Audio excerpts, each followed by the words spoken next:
Alright everyone, we've moved the aircraft over to a little run-up pad by the runway. I didn't realize it was quite such a long taxi, and I don't want to bore you to death with this video here. So we're in the run-up pad off of runway 1 left, just about ready to go. Now, when you taxi this aircraft, one of the important things to remember, we'll get that nose light on, is it rolls on its own without any thrust required. That happens at almost all weights in the aircraft. It's pretty impressive. So you can see right now we've applied no thrust. We are rolling forward. It'll continue to pick up speed. You'll have to ride the brakes in this aircraft, and that's why single engine taxiing is a pretty standard procedure in this airplane, because we can idle single engine taxi very easily. Turn radius is phenomenal for the aircraft size. We can really turn this thing on a dime. The aircraft excels at short field performance, be it landing or taking off. We fly this aircraft into Key West or Hilton Head Island, which are 4,800 feet and 5,000 feet runways, with a flaps forward takeoff and a flaps full landing. Then we have plenty of room to spare, and that includes our performance measures of an additional, I believe, 30% of runway distance, and then you've got your V2 climb limits. So the aircraft excels in these airports, and this is really where the turning radius helps as well, because they've got small ramps and it moves very well. So we can overshoot lines without any problem and come back around. FeelThere's done an awesome job with their flight dynamics guys to simulate this.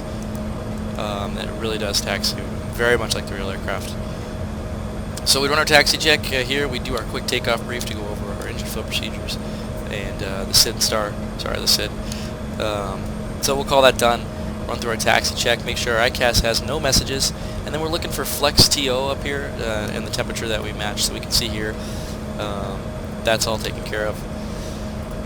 So the ICAS is checked, brake temps are green, and takeoff brief is complete. And we'll pull up our map pages on both sides. That's a little reminder for us that we have not done our taxi check.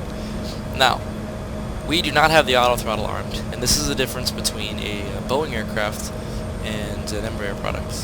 Some Boeings, they arm the auto throttles after start, some they arm it when they're getting ready to take off. We arm it when we're getting ready to take off, and that's because when you reach a certain thrust level or angle with the throttles, the auto throttles, if they're engaged, will take over the thrust levers, move them forward into the Toga D10. We'll show that on takeoff. We'll actually go and pull up our screens here so we can watch that happen. So we're not going to turn that on until we're ready to cross the threshold, which we are now. So auto throttle comes on. Transponder switches to TARA.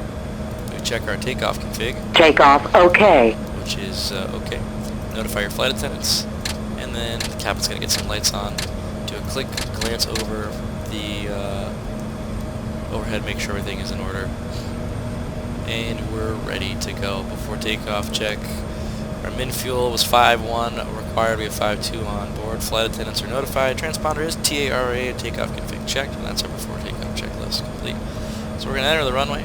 Our PFD, we should have roll TO, AT, and TO. Roll TO for our roll mode, takeoff for the pitch, auto throttles, and our auto thrust is in white. It's not active. So we'll line it up on the runway, get it ready to go.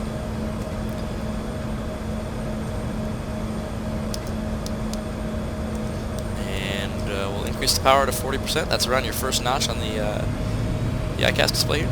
So 40% in, one's in. And then watch, as I increase the throttles, now I'm no longer touching the throttle quadrant. It's moving itself up to the Toga D10. TO flashes green, and hold appears. So the thrust levers are going to stay in that position. Speed alive. So there's hold in green. Hold is the active mode. Just a little right of center line. Keep the nose coming back left. V1. Rotate. And then a nice slow rotation. So you're going to pull back and then relax the nose as you pull it back. And then keep that climb coming. Gear comes up. Follow your command bars up.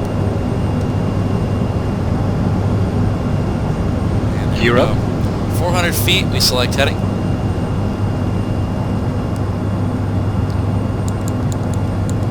1,000 feet, VNAV comes on. Now, air traffic control is probably going to have us turn left, at least they are today, so we're going to bug a heading of 240. Start our left turn. The aircraft now goes into climb thrust. And I'm going to get rid of that because it's super confusing here. And we're going to retract our flaps on schedule, so actually pull it back up. There's our F bug right there. That's flaps 1. And now we can see we're above our F bug again. Flaps 2. That green dot is a speed you don't want to consistently be operating above or below. In fact, on approach, we don't operate below that speed, and we'll get into that on approach. For takeoff, it's going to be okay as it recycles and we accelerate. So we're going to have our flight director, which is different than Boeing product or an Airbus product. It's now the green circle and the magenta diamond for the flight director. Because the aircraft is accelerating so rapidly, I'm going to keep the aircraft pitched up higher than what the flight director wants. This is something we have to do in the real airplane sometimes. It does like to accelerate quicker than it's going to compensate for, and it'll overspeed. You can see even there we're going a little over 250, which it's now cycled from 210 since we've gone beyond 3006. I'll get the autopilot on. AP goes green, and now the aircraft's going to fly. Now with this this flight director is actually pretty useful. It's different at first. We call the green circle Kermit and the magenta Miss Piggy, just like Kermit the Frog, and we're going to have Kermit hug Miss Piggy, so we're just going to put that circle around the magenta, and that's going to put the airplane right where the flight director wants the airplane to be. Now we'll go direct to Zandy. Pull up your MCD flight plan. Zandy goes back into 1L. We active, and then activate it here, and arm the LNAV. LNAV's going to flash. Active gives you that nice turn, that smart turn we call it. So there's 10,000. The airspeed is going to recycle to our climb of 290, and there's our altitude select. So through 10 we turn our lights off. There's our altitude order, and the still sign goes off. And we level off. The aircraft's going to level itself off. Typically it won't reduce the thrust prior to leveling off. However, I think in this case, because we were climbing so quickly in climb 1 thrust setting, that the aircraft's trying to compensate for that and not go haywire. Which the real aircraft might not do that. The real aircraft has a tendency to put you in not bad situations, but not necessarily the place you want to be with the autopilot. So even though it's an advanced autopilot, we are monitoring the autopilot at all times because it does do weird stuff. For whatever reason now has decided that it needs to go left, so we're going to stop that. Again, this is something that could happen in the real aircraft, and we're just going to reselect direct to Zandy, recenter the needle, go back into LNAV, and just see how George, as we affectionately call our autopilot, handles the aircraft here. So our after takeoff check would be complete. We make sure our flaps up, our gears up, and that's pretty much all you have to do throughout the cruise or the climb out into the cruise phase. We'll use the next video to explain the speed modes and the autopilot climb modes and some more features on that.